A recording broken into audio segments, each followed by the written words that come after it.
আমরা গতকালকে আর্জেন্টিনার পেছনের জাদুকরদের নিয়ে কথা বলেছিলাম। সামনের জাদুকরদের নিয়ে তো অনেকবার কথা হয়েছে। মেসিকে নিয়ে অনেক বলেছি, আরও বলবো। কনফার্ম থাকেন, মেসিকে নিয়ে চুপ থাকার লোক আমি না। ও, সামনের জাদুকরদের কথা শুনলেন, পেছনের জাদুকরদের কথা শুনলেন।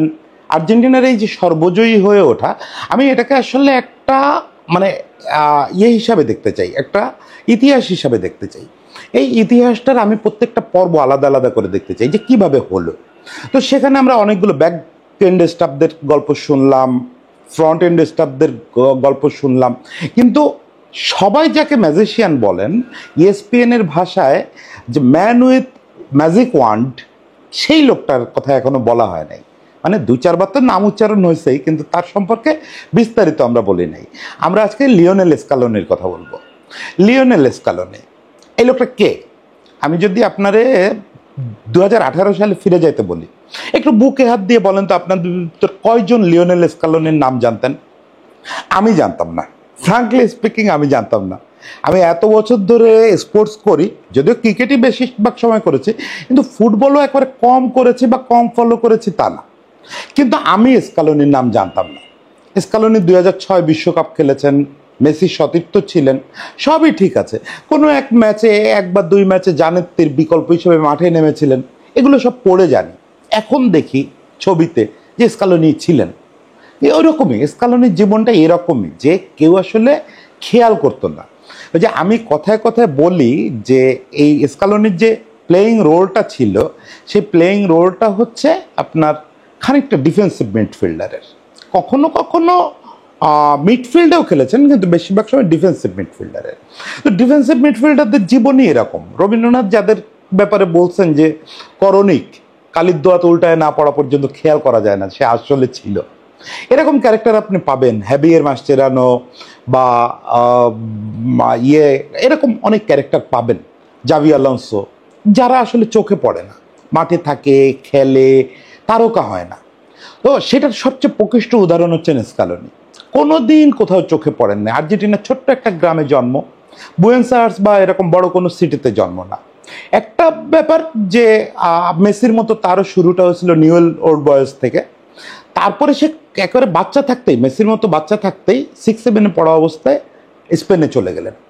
স্পেনের ছোটোখাটো ক্লাবে, স্পেনের সবচেয়ে বেশিরভাগ সময় কাটাইছেন হচ্ছে দেপার্তিবো লা করুনায়। তো দেপার্তিবো লা করুনা আমাদের বয়সকালে একবার চ্যাম্পিয়ন হয়েছে, একবার লিগ জিতছে, এবং ওই টিমে নাকি ছিলেন, স্কালোনি ছিলেন, আমি মনে করতে পারি না। ও এরকমই মেসি না, স্কালোনির ব্যাপারটা এরকমই, যে সারাটা জীবন স্পেনে কাটাইছেন, ইটালিতে কয়েকদিন খেলছেন, কিন্তু কেউ আসলে ওইভাবে খেয়াল করে নাই। যখন রিটায়ার করলেন 2015-তে, তারপরে টুকটাক কোচিং করাচ্ছিলেন। কোচিং কোথায় করাচ্ছিলেন জানেন? রাশিয়ায় গিয়ে তার ছেলের একটা অ্যামেচার ক্লাবে কোচিং করাচ্ছিলেন। সেখান থেকে মূলত সাম্পাওলি এই লোকটারে পিক করলেন। হরে সাম্পাওলি, এই লোকটারে নিয়ে, সাম্পাওলিরে নিয়ে আমার হাজারটা অবজেকশন আছে, সাম্পাওলির ন্যাশনাল টিমে কোচিং নিয়ে হাজারটা অবজেকশন আছে, কিন্তু সাম্পাওলির লিগে তো, লা লিগায় তো অসাধারণ কোচ, সে ব্যাপারে তো কোনো সন্দেহ নেই। এবং সাম্পাওলির চোখও অসাধারণ। সাম্পাওলি যাদের সঙ্গে কাজ করছেন বিভিন্ন সময়, তারা সবাই ভালো করছে। সাম্পাওলি প্রথম পিক করলেন স্কালোনিকে সেভিয়ায় তার অ্যাসিস্ট্যান্ট হিসাবে। এ পর্যন্ত ঠিক ছিল, অ্যাসিস্ট্যান্ট তো যারা খুশি সাম্পাওলি বানাইতে পারে। পরে সাম্পাওলির যখন আর্জেন্টিনার দায়িত্ব দেওয়া হলো, সাম্পাওলি সেভিয়া থেকে ওরে সঙ্গে নিয়ে আসলেন ন্যাশনাল টিমে। ফাইন, ন্যাশনাল টিমে আছে, সে আছে, পাবলো আইমার আছে, এ দুজন ছিল। তো সাম্পাওলি যখন স্যাক হলো, ওই সময়ে আসলে ড্রামাটা ঘটলো। তখন আর্জেন্টিনার ফেডারেশনের উপরে ম্যারাডোনা থেকে শুরু করে সবার প্রেশার ছিল বড় কাউকে আনা, বড় কোনো ফিগারকে আনা, যেমন বিয়েলসা বা এই টাইপের যারা আর্জেন্টাইন লিজেন্ড কোচ, তাদের কাউকে ফেরত আনা।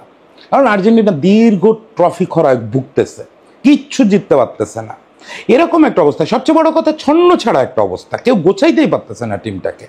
মেসি থাকা সত্ত্বেও এই টিমটা খুব অর্ডিনারি টিমে পরিণত হয়েছে। 18-তে এসে 14 পর্যন্ত টিমটা অন্তত চেষ্টা করতেছিল, পারতেছিল না। কিন্তু 18-তে এসে সাম্পাওলির আমলে, বিশেষ করে টাটা মার্টিনো থেকে শুরু করে সাম্পাওলি টিমটার এমন দশা করলেন যে টিমটাকে দেখলে চেনাই যাচ্ছিল না যে এটা লাতিন কোনো টিম বা একসময় ডমিনেট করা টিম। ওই সময় বারবার চাপ ছিল যে বিয়েলসার মতো কোনো বড় কোচকে আনা। অ্যাটলিস্ট গ্যালার্দোর মতো যারা স্পেনে খুব প্রভাব বিস্তার করতেছে বা সিমিয়নের মতো তাদের কাউকে, আর্জেন্টাইন যারা, তাদের কাউকে আনা, এরা মানে এদের আনার মতো বাজেট তখন আর্জেন্টাইন ফুটবল ফেডারেশনের ছিল না। আর্জেন্টাইন ফুটবল ফেডারেশন অনেকদিন ধরে খুব ইকোনমিক ক্রাইসিসে যাচ্ছে, ওই সময়টা অবস্থা খুবই খারাপ, স্পন্সররা মুখ ফিরায় নিচ্ছে, মানে গ্যালার্দো বা সিমিওনে বা বিয়েলসাকে অফার করার মতো অবস্থাও তাদের নাই। তখন তাপিয়া যেটা করলেন, বোর্ড প্রেসিডেন্ট বললেন যে আইমার আর স্কালোনি আপাতত কয়েক মাস আপনারা দুজন মিলে চালান ব্যাপারটা। যেরকম লেখা হয় যে স্কালোনিকে এককভাবে ভারপ্রাপ্ত করা হয়েছিল, নট নেসেসারি, ব্যাপারটা ছিল আইমার এবং স্কালোনিকে বলা হয়েছিল আপনারা দুজন মিলে কয়েকদিন চালান। কয়েকদিন চালানোর পরেও কোচ পাওয়া গেল না, ওরা অল্প টাকায় বিভিন্ন জায়গায় কোচ খুঁজতেছিল। দেন যেটা করলেন তাপিয়া, বললেন যে অন্তর্বর্তীকালীন কোচ হচ্ছে স্কালোনি, অ্যাটলিস্ট 2019 কোপা পর্যন্ত। প্রচণ্ড সমালোচনা শুরু হলো। স্বয়ং ম্যারাডোনা বললেন যে একটা লোক জীবনে কখনো কোনো মেইন টিমের কোচিং করায় নাই, কোনো ক্লাবের কোচিং করায় নাই, কোনো ন্যাশনাল টিমের কোচিং করায় নাই, তারে আপনি কোচিংয়ের দায়িত্ব দিয়ে দিচ্ছেন। সবাই ছিছি করলো। এবং আর্জেন্টিনায় স্কালোনি খুব অজনপ্রিয় মানুষ ছিলেন। এটার একটা কারণ হচ্ছে উনি কখনোই আর্জেন্টিনার হোম গ্রোন পিপল হিসেবে ওনারে বিবেচনা করা হতো না, মানে উনি আর্জেন্টিনার থেকে খুব ডিটাচড মূলত। আর যতই আর্জেন্টিনাতে জন্ম হোক, পাসপোর্ট ইতালিয়ান, কিন্তু মানুষ হিসাবে স্কালোনি হচ্ছে মূলত স্প্যানিশ ঘরানার। আমরা পরে ওনার কোচিং ঘরানা টরানা নিয়ে আলাপ করব। মানুষ এবং কোচিং স্টাইল সব হচ্ছে স্কালোনির স্প্যানিশ ঘরানার, কারণ সারাটা জীবন স্পেনেই কাটাইছেন। ফলে আর্জেন্টিনার লোকও খুব খুব দৌড়লো যে এটা কে স্কালোনি, আর্জেন্টিনার জন্ম হলেই কি সে আমাদের কোচ হয় নাকি, এর সঙ্গে আমরা নাই। আরও খারাপ অবস্থা হলো 2019 গিয়ে ব্রাজিলের কাছে হেরে কোপা থেকে বাদ পড়লো। একদম মানে স্কালোনির ফাঁসি চাই এরকম একটা অবস্থা তৈরি হলো। তো এই পুরোটা ব্যাপারে আমি এই জায়গাটা একটু পজ দিতে চাই, একটু পজ দিয়ে আমি সোজা চলে আসতে চাই 2022 বিশ্বকাপের প্রথম ম্যাচ, সৌদি আরবের বিপক্ষে ম্যাচ। এখানে একটু আমার কথা বলি। আমি কিন্তু এই যে স্কালোনি আর্জেন্টিনা টিমের দায়িত্ব নিল, সাম্পাওলি থেকে শুরু করে আমি আর্জেন্টিনাকে প্রায় ফলো করা বন্ধ করে দিয়েছিলাম।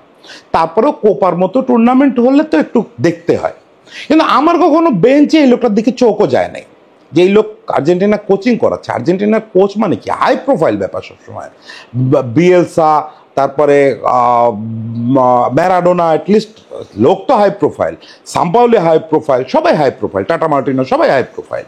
সেখানে একটা লোক নিষ্প্রভ, একটা তরুণ টাইপের লোক, চিকনা, দাঁড়ায় আছে, কোনো মুখে অভিব্যক্তি নাই, এই লোকের দিকে কি তাকাবেন আপনি? খুব একটা চিল্লাপাল্লাও করে না, মাঝে মাঝে একটু ডিরেকশন দেয়। আমি এই লোকটার ব্যাপারে মানে এই লোকটা আমার মনে কোনো দাগ কাটতে পারে না, আমি নিশ্চিত আপনাদের কারো মনেও দাগ কাটতে পারে নাই। এমনকি 2021 যখন তারা কোপা জিতলো, তখনও আমি এই লোকের মধ্যে এমন কোনো উল্লাস দেখলাম না যেটা মনে রাখা যায়।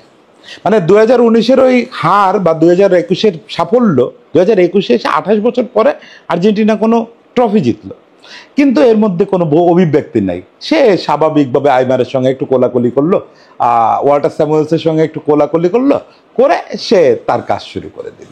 সে খুবই ভাবলেশীন। আমি তার প্রথম নোটিশ করলাম সৌদি আরবের বিপক্ষে ম্যাচ হেরে যাওয়ার পরে। এর আগে তো আর্জেন্টিনাকে নিয়ে ব্যাপক হাইপ চলতেছে, কোপা জিতছে, ফিনালো সীমা জিতছে, টানা 36 ম্যাচ অপরাজিত, আর্জেন্টিনা রেড হট ফেভারিট, এত কথা হচ্ছে।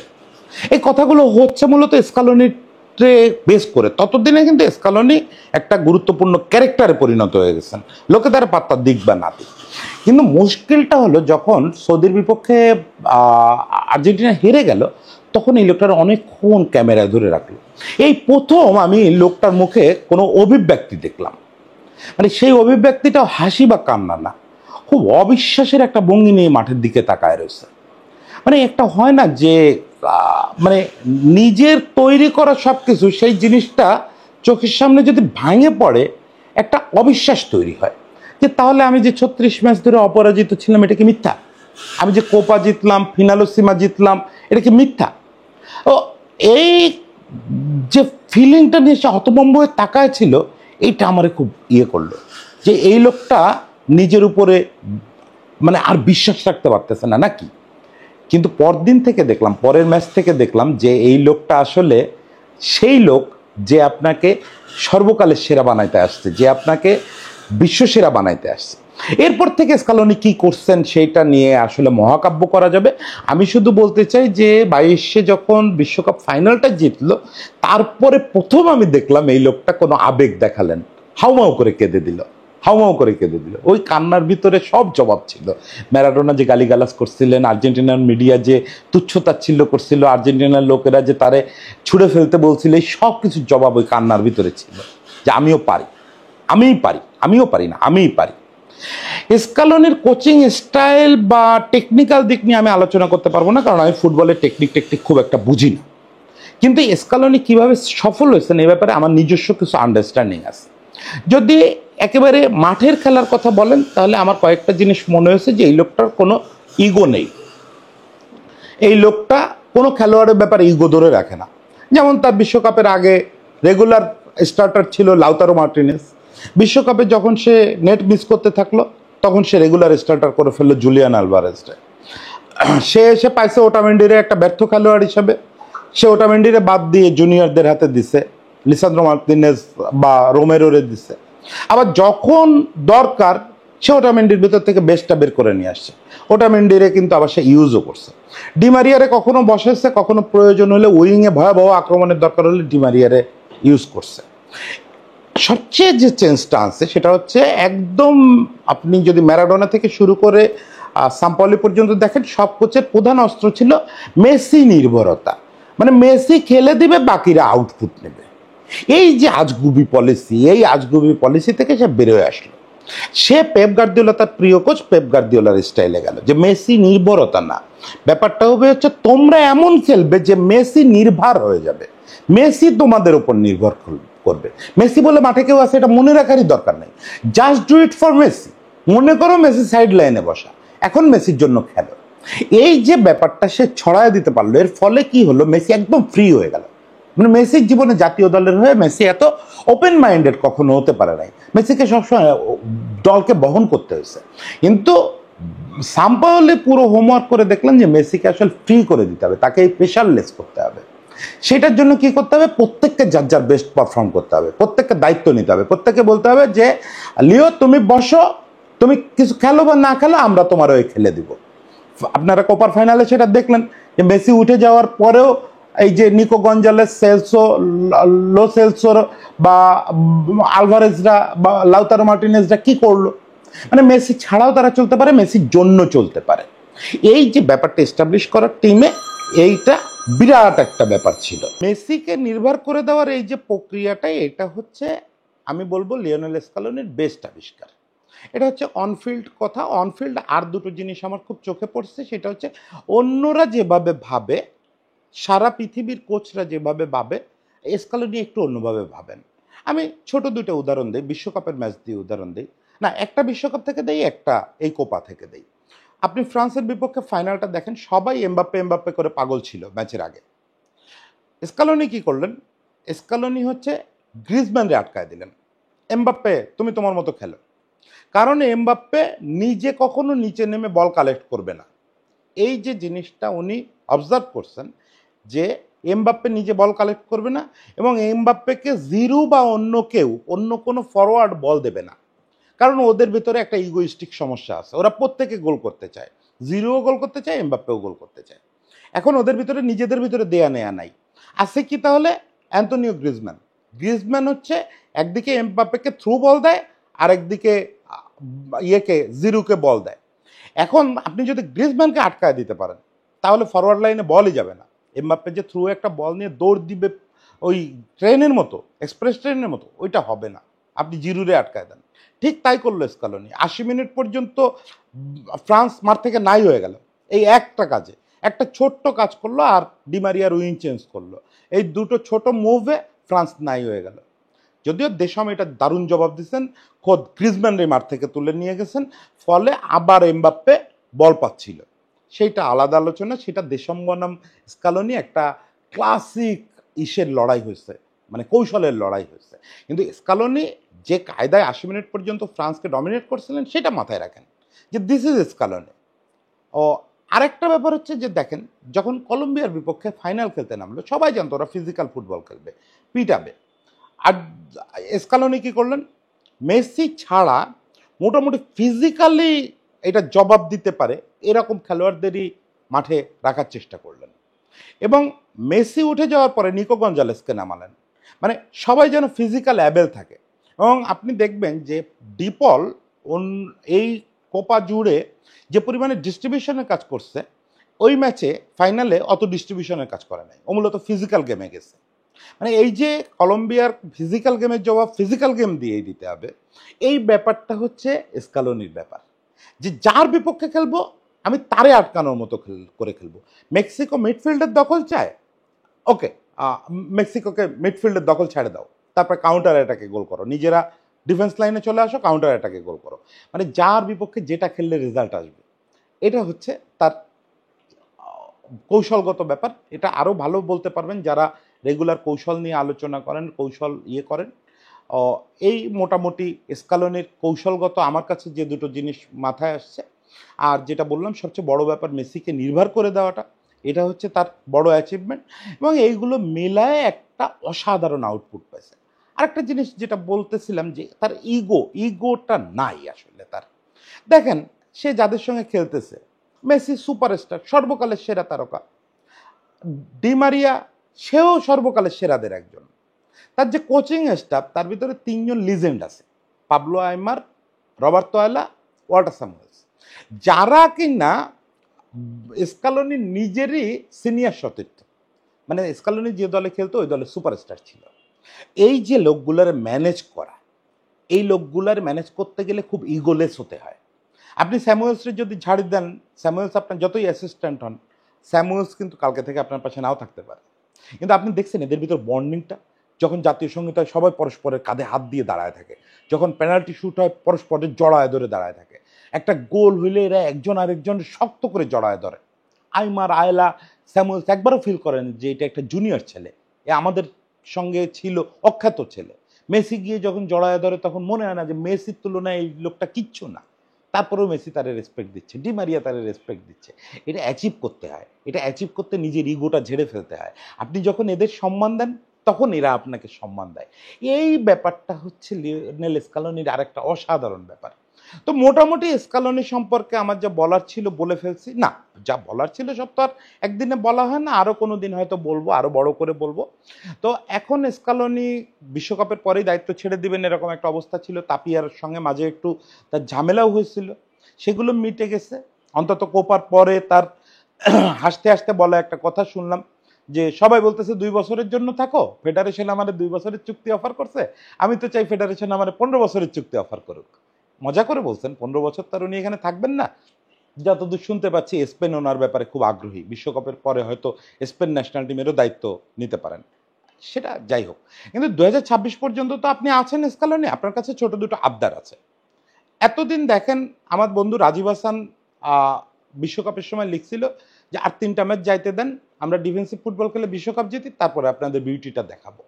আমি জানি বিউটিফুল ফুটবল নিয়ে আপনার ভিতরে হয়তো একটু বিরাগ আছে। 2002 থেকে 2010 আর্জেন্টিনা পৃথিবীর সবচেয়ে বিউটিফুল ফুটবল খেলছে, লাভের লাভ কিচ্ছু হয় না, কিচ্ছু জিততে পারে নাই। ফলে বিউটিফুল ফুটবল যে সবসময় আউটকাম দেয় না, বেশিরভাগ সময় আউটকাম দেয় না, এটা বড় নজির আর্জেন্টিনা। স্পেনও বেশিরভাগ সময় সাফার করছে বিউটিফুল ফুটবল খেলতে গিয়ে, ব্রাজিলও সাফার করছে। 80s তারা সবচেয়ে বিউটিফুল ফুটবল খেলছে, কিছু অ্যাচিভ করতে পারে নাই। 82 ব্রাজিলের ইতিহাসে সবচেয়ে বিউটিফুল টিমটা কিছু অ্যাচিভ করতে পারে নাই।